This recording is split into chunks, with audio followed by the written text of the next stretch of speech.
बिस्मिल्लाहिर्रहमानिर्रहीम। आज एक्सरसाइज 2.4, लेकिन इससे पहले एक दो चीज ही पढ़ाऊंगा। सबसे पहले फंक्शन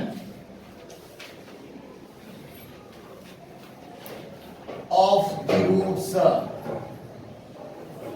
ऑफ क्वाड्रेटिक इक्वेशन। अब क्वाड्रेटिक इक्वेशंस के फंक्शन किस चीज को कहा जाता है हम पढ़ चुके हैं।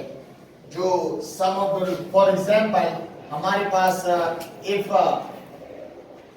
Alpha and beta are the roots of quadratic equation. अगर अल्फा और बीटा हमारे पास क्या हो, क्वाड्रेटिक इक्वेशन के रूट्स हो, क्या हो, रूट्स। तो function of the roots of quadratic equation किस चीज को कहा जाता है, दैट इज हम मालूम कर सके बार बार अल्फा इंटू बीटा, या अल्फा प्लस बीटा, या alpha square plus beta square, या alpha cube plus beta cube. ये सारे फंक्शंस ऑफ द रूट्स कहलाते हैं of quadratic equation.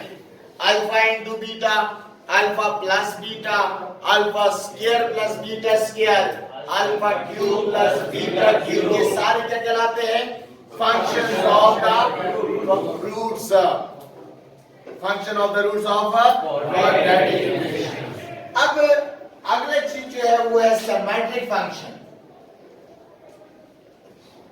Symmetrical function of the roots. Symmetric function में कुछ और चीज नहीं है, ये है कि अगर अल्फा और बीटा रूट्स हो तो अगर इनको अल्फा इंटू बीटा की बजाय बीटा इंटू अल्फा आ जाए, अगर हम उनकी जगह इंटरचेंज करें, उसकी जगह क्या करें, इंटरचेंज, फिर भी उसमें उसकी रिजल्ट पर कोई फर्क ना पड़े, that is called symmetric function. क्या कहते हैं, सिमेट्रिक। और हम पढ़ चुके हैं, देखो अल्फा इंटू बीटा हमेशा किस चीज के बराबर होगा, beta into alpha, this is called symmetric function. जब क्या इंटरचेंज हो जाए, जगह जो है अल्फा बीटा की जगह आ जाए और बीटा अल्फा की जगह आ जाए, फिर भी उसकी रिजल्ट पर फर्क ना पड़े, तो उसको क्या कहते हैं, symmetric function of the roots. इसी तरह अगर हम लिखे अल्फा प्लस बीटा, और ये हमेशा बराबर होगा बीटा प्लस अल्फा, इस पर ये दोनों सेम रिजल्ट हमें देगा। या इसी तरह alpha square plus beta square हमेशा बराबर होता है beta square plus alpha square. इसी तरह alpha cube plus beta cube बराबर होता है beta cube plus alpha cube. तो इसको क्या कहते हैं, symmetric function of the roots of quadratic equation. Any question? अब एक्सरसाइज की तरफ आएंगे तो पहला क्वेश्चन जो है एक्सरसाइज 2.4 में स्मार्ट सिलेबस से डिलीट किया गया है। जो कोरोना की वजह से जो सिलेबस बनाया गया है, तो क्वेश्चन नंबर 1 जो है वो डिलीटेड है। क्वेश्चन नंबर 2 में लिखा है,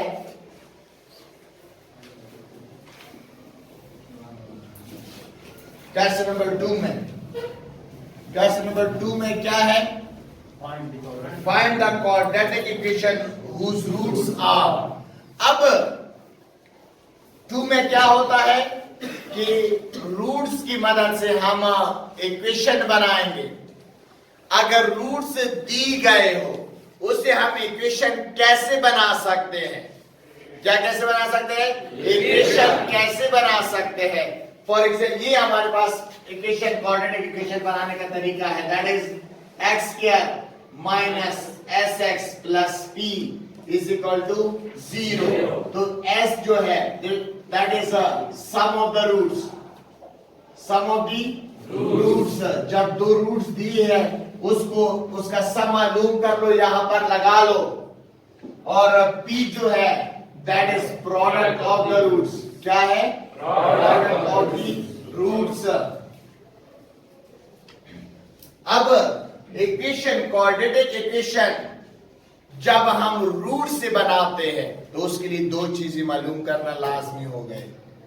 एक है सम ऑफ द रूट्स और दूसरा प्रोडक्ट ऑफ द रूट्स। अब ये कहां से आया है कि हम क्वाड्रेटिक इक्वेशन ऐसे मालूम कर सकते हैं? ये कहां से आया है? फॉर्मेशन ऑफ क्वाड्रेटिक इक्वेशन थोड़ा सा एक टॉपिक है, वो भी थोड़ा सा पढ़ाऊंगा जल्दी जल्दी में। Formation of quadratic equation whose roots are given. Roots are given. जब रूट्स दी गए हो तो उससे हम इक्वेशन कैसे बना सकते हैं, वो तरीका इधर तो मैं लिखवा चुका हूं, x square minus s x plus b is equal to 0। अब इधर s for sum of the roots और p for product of the roots. अब प्रोडक्ट ऑफ द रूट्स और सम ऑफ द रूट्स ये कहां से आए हैं, तवज्जो इधर होनी चाहिए। सपोज या let alpha and beta are the roots of quadratic equation.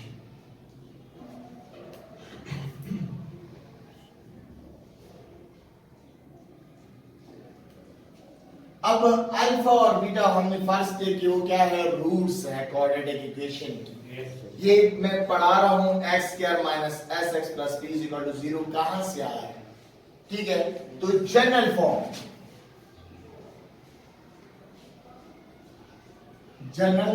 Form of quadratic equation.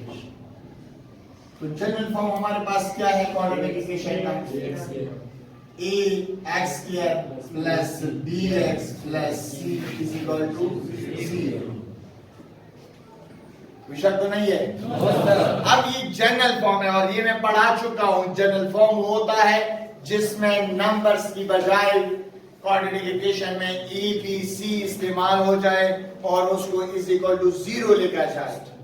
That is called general form of the quadratic equation. अब अगर हम देखें, हम पहले पढ़ चुके हैं कि हमारे पास sum of the roots of quadratic equation क्या है, माइनस बी ओवर ए है या नहीं है? And product of the roots हमारे पास क्या है? प्रोडक्ट ऑफ द रूट्स हमारे पास बराबर है c over a. Sum of the roots और प्रोडक्ट ऑफ द रूट्स। अब अगर इसके नीचे में a ले आओ, c के नीचे और b के नीचे, तो हमारे पास सम ऑफ द रूट्स इसे हम बना सकते हैं। b और a sum of the roots नहीं है, माइनस b और a sum of the roots है, लेकिन फिर हम उसे माइनस बना सकते हैं। समझ आ रही है? तो अब हम क्या करेंगे, लिखेंगे dividing all terms by a, क्योंकि हमें पता है कि sum of the roots b minus b over a है और प्रोडक्ट ऑफ द रूट्स हमारे पास c ओवर a है। तो इधर हमारे पास c मौजूद है, b मौजूद है, हमें इसके डिनोमिनेटर पे क्या चाहिए? a चाहिए। इसे मैंने सबको क्या किया? a पर डिवाइड किया। समझ आ रही है? तो क्या आएगा? Implies that a x square plus bx plus c को इज इक्वल टू सब पर क्या कर लो? a पर डिवाइड कर लो सबको, तो ये खत्म हो गया। x square plus b over ax plus c over a is equal to 0। कोई शक हो पूछ सकते हो। अब मैंने पहले कहा c ओवर a तो हमें पता है that is product of the roots और ये मैं प्रूफ कर चुका हूं। ठीक है, लेकिन b ओवर a हमारे पास नहीं है sum of the roots, minus b over a है। अब इस प्लस को हम माइनस में तब्दील करेंगे। कैसे तब्दील हो सकता है ये? Minus into minus b over a। Any question? तो हमने सिर्फ इसलिए हमने इसको माइनस बना दिया ताकि हमारे पास b ओवर a के साथ माइनस आ जाए। क्योंकि माइनस बी और ए जो है वो क्या है, सम ऑफ द रूट्स है, सम ऑफ द रूट्स। कोई शक तो नहीं है। अब हम लिख सकते हैं या implies that x square minus b over a, हमारे पास क्या है, अल्फा प्लस बीटा है, और ये क्या है, alpha into beta is equal to 0, क्योंकि मैं इधर लिख चुका हूं कि sum of the roots is equal to minus b over a. अगर हमारे पास अल्फा और बीटा हो तो पहला क्या है, alpha plus beta is equal to minus b over a, और अगर हमारे पास पहला रूट अल्फा हो दूसरा बीटा तो प्रोडक्ट हमारे पास alpha into beta is equal to c over. कोई शक तो नहीं है। तो मैंने माइनस बी ओवर ए की जगह क्या लिख लिया, अल्फा प्लस बीटा, और सी ओवर ए की जगह क्या लिख लिया, अल्फा इंटू बीटा। अब alpha into beta, alpha plus beta की जगह मैं सम के लिए एस लिख सकता हूं, क्या लिख सकता हूं, एस, और अल्फा इंटू बीटा के लिए क्या लिख सकता हूं, बी इज इक्वल टू 0। तो मैंने जो कहा था कि x square minus s x plus p is equal to 0। तो जब हम रूट से इक्वेशन बनाते हैं, क्वाड्रेटिक इक्वेशन बनाने का जो तरीका है रूट्स की मदद से, तो वो क्या हो गया, x square minus s x plus p is equal to 0। तो रूट्स जब दी गए हो तो सम दैट इज एस और product that is p of the roots हमें मालूम करने होंगे, तब हम क्वाड्रेटिक इक्वेशन बना सकते हैं। Any question? ये बुक में है, फिर बुक से ये आप लिख सकते हो। तो एक्सरसाइज की तरफ आता हूं। एक्सरसाइज में क्वेश्चन नंबर 2। अब रूट्स दी गए, क्या दी गए हैं, रूट्स। अब रूट्स की मदद से हमने क्या मालूम करना है, इक्वेशन बनाना है कि हम रूट्स की मदद से क्वाड्रेटिक इक्वेशन कैसे बना सकते हैं। ठीक है, तो क्वेश्चन नंबर 2 में जो है, तो पहला सॉल्यूशन कर देता हूं।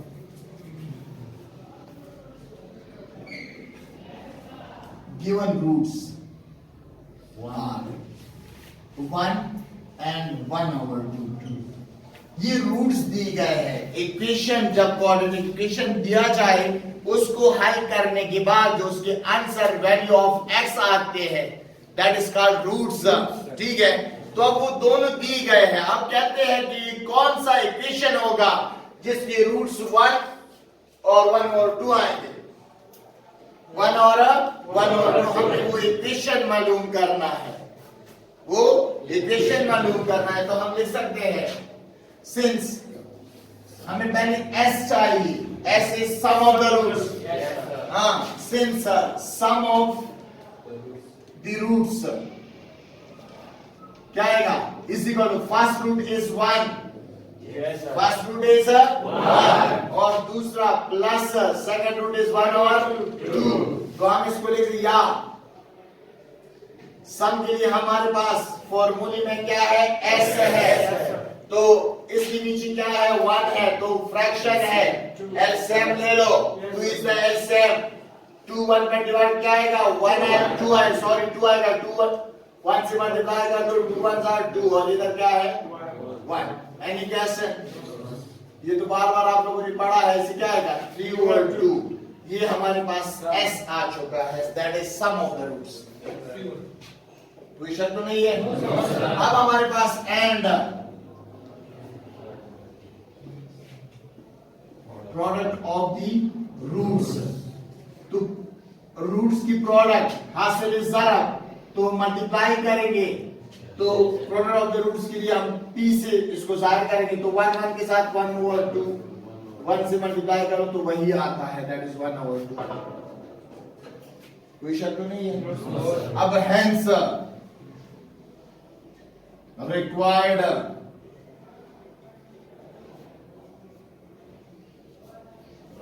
quadratic equation implies that, तो हमारे पास इक्वेशन बनाने का तरीका है x square minus sx plus p is equal to zero. अभी प्रूव कर चुका हूं कि x square minus sx plus b is equal to zero.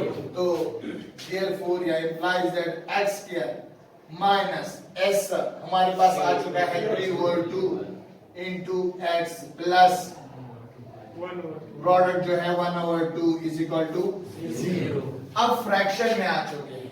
Standard form ये है कि फ्रैक्शन नहीं होना चाहिए और equation is equal to zero होना चाहिए। अब इज इक्वल टू जीरो तो है, लेकिन इस फ्रैक्शन को हमें खत्म करना है। 3 के नीचे क्या है डिनोमिनेटर में 2 है, 2 और इधर भी 2 है, तो हम लिख सकते हैं multiplying the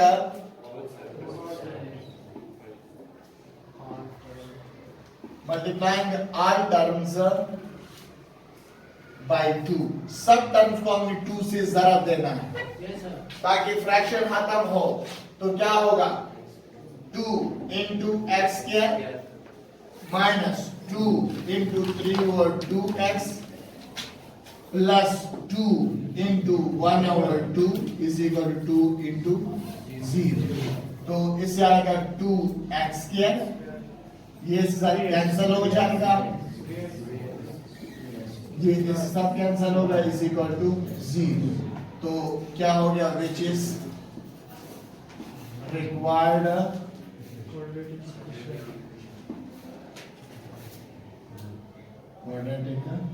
equation. Any question? No sir. समझ आ रही? Yes sir. तो वजह इधर होनी चाहिए। क्वेश्चन नंबर 4 कौन सा है? Four। Question number 4। तो क्वेश्चन नंबर 3 को भी स्मार्ट सिलेबस से निकाला गया है। क्वेश्चन नंबर 4 क्या है? क्वेश्चन तवज्जो इधर होने चाहिए। देखो, if alpha beta are the roots of this equation, equation दरम्यान में दिया है, तो इसी को बेस बनाकर हम ये हल करेंगे।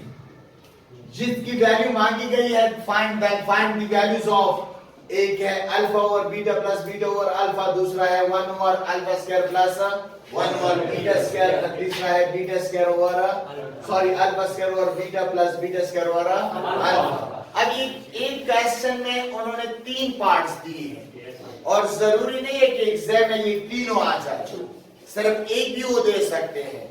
लेकिन सबसे पहले हमारे पास जो गिवन इक्वेशन है इसी को हम बेस बनाएंगे, इसे अल्फा प्लस बीटा और अल्फा इंटू बीटा की वैल्यू मालूम करेंगे। ठीक है, तवज्जो इधर होनी चाहिए। Solution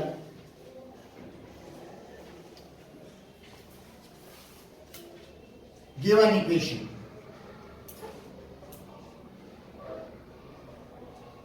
given equation is that is 2x square plus 3x plus 1 is equal to 0। तो हमारा पहला काम ये होगा कि वैल्यू ऑफ a, b और c इक्वेशन से निकालेंगे। तो here by comparing the equation with the general form, तो जनरल फॉर्म के साथ कंपेयर करने से तो क्या होगा, a is equal to 2, b is equal to 3 and c is equal to 1। क्योंकि कोएफिशिएंट ऑफ x स्क्वायर को हम हमेशा a से जाहिर करते हैं और कोएफिशिएंट ऑफ x को हमेशा b से और कांस्टेंट को c से। तो इसमें लिखा है, क्वेश्चन में है कि alpha and beta are the roots of given equation. जो गिवन इक्वेशन है उसके रूट्स है ये दोनों। तो हमें सबसे पहले क्या चाहिए, since sum of the roots, और इसका फॉर्मूला हमारे पास है that is minus b over a, या alpha plus beta is equal to minus फॉर्मूले का और 3 ओवर 2। कोई शक तो नहीं है? ये पहला आ चुका है। और एंड सेकंड हमारे पास that is product of the roots, that is alpha into beta. क्या है? Alpha into beta the c over a। तो हमारे पास जो वैल्यू है वो c की जगह वैल्यू पुट कर दो, क्या 1 और 2 की a की जगह पुट कर लो दैट इज 2। Any question? अब जब हमारे पास alpha plus beta, alpha into beta जब आ चुकी है, दोनों की value that is minus 3 over 2 और 1 ओवर 2। तो अब हमारे पास जो पहला है that is 1 alpha over beta plus beta over alpha. अब ये हम मालूम करेंगे। तो नाउ नंबर फर्स्ट, नाउ क्या है, alpha over beta plus beta over alpha is equal to, अब डिनोमिनेटर का एलसीएम लो, तो क्या एलसीएम होगा, अल्फा इंटू बीटा, एलसीएम हो गया। तो पहले टर्म में हमारे पास क्या है, वो है अल्फा बीटा। तो अल्फा बीटा से alpha beta is LCM, LCM से पहले टर्म को ज़रब दो, that is alpha over beta, तो इसके साथ खत्म हो जाएगा। तो अल्फा इंटू अल्फा क्या रह जाएगा, अल्फा स्क्वायर। तो ये पहला टर्म है हमारे पास अल्फा ओवर बीटा।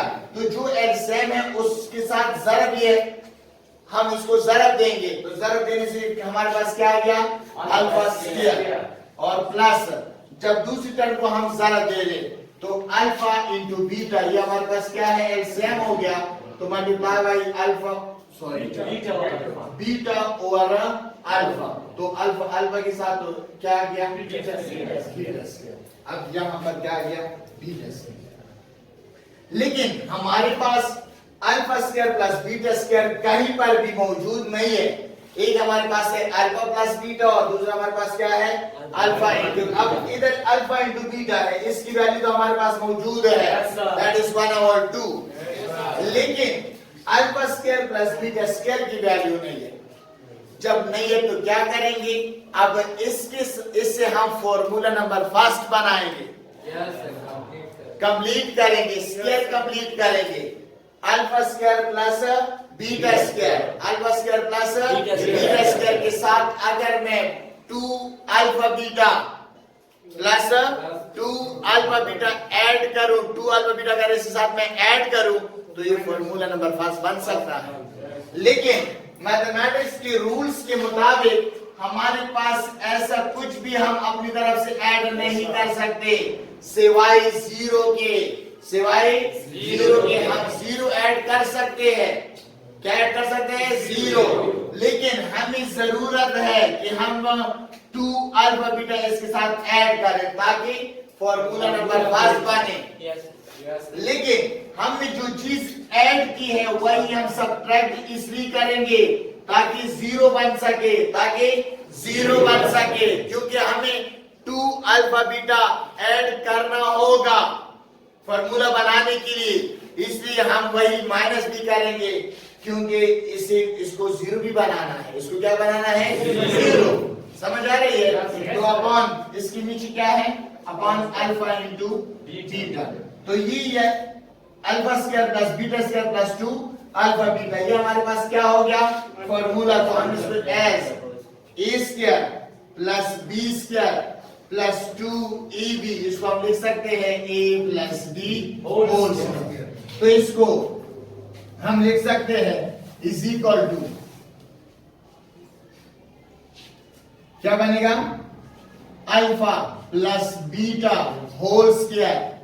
कोई शक तो नहीं है। अब हमारे पास अल्फा प्लस बीटा की वैल्यू है, इस वैल्यू को अल्फा प्लस बीटा की तरफ आने के लिए हमने प्लस 2 अल्फा बीटा ऐड किया। अब जो रह गया दैट इज -2 अल्फा बीटा, उसको अपनी जगह पर नीचे ले आओ और अपॉन अल्फा बीटा। अब हमारे पास वैल्यू मौजूद है, अल्फा प्लस बीटा भी है और अल्फा इंटू बीटा भी है। तो अल्फा प्लस बीटा की जगह पुट करो, क्या पुट करना है, -3/2। तो -3/2 होल स्क्वायर -2 अल्फा बीटा क्या है, alpha into beta 1/2 upon denominator में भी क्या है, अल्फा इंटू बीटा, उसकी जगह भी हमारे पास वैल्यू क्या आएगी 1/2। अब कैलकुलेशन शुरू हो गई। माइनस को 2 दफा ज़रब देने से क्या आता है, प्लस, और 3 को 2 दफा ज़रब देने से 9 ओवर 4, ये इसके साथ खत्म हो जाएगा, -1 9 ओवर 4 -1 अपॉन 1/2। अब इसकी डिनोमिनेटर में 1 की डिनोमिनेटर में 1 ही होगा। अब इन दोनों का एलसीएम लो, इन दोनों का क्या लो, एलसीएम। जब हम एलसीएम ले तो 4 इसका क्या हो गया, एलसीएम हो गया। तो 4 पर डिवाइड कर तो क्या आएगा, 1 को 9 से सारा तो 1 9 9 माइनस 1 4 पर डिवाइड कर लो 4 आएगा। तो 4 को 1 से सारा तो 1 4 सारा 4 अपॉन 1/2 9 माइनस 4 क्या आ गया 5/4। अब अपॉन को हम साइन ऑफ डिवीजन में भी लिख सकते हैं। तो 5/4 डिवाइड बाय 1/2। तो डिवीजन को साइन ऑफ डिवीजन को हम साइन ऑफ मल्टीप्लिकेशन में जब चेंज करेंगे तो आगे का रेसिप्रोकल लिखेंगे। तो 1 2s are 2, 2 2s are 4, that is a 5/2। हमारे पास पहली वैल्यू आ चुकी है, दैट इज क्या है, alpha plus alpha over beta plus beta over alpha. आखिर में फिर आप लोगों ने जब तीनों 1 over alpha square plus 1 over beta square इसकी भी और alpha square over beta plus beta square over alpha की वैल्यू की जब आ जाए तो आपने आखिर में फिर वैल्यू लिखनी है, hence the value of alpha over beta plus beta over alpha. और सारी वैल्यू फिर आपने तीनों आपने लिखने हैं। ठीक है, एनी क्वेश्चन? जल्दी नोट कर लो।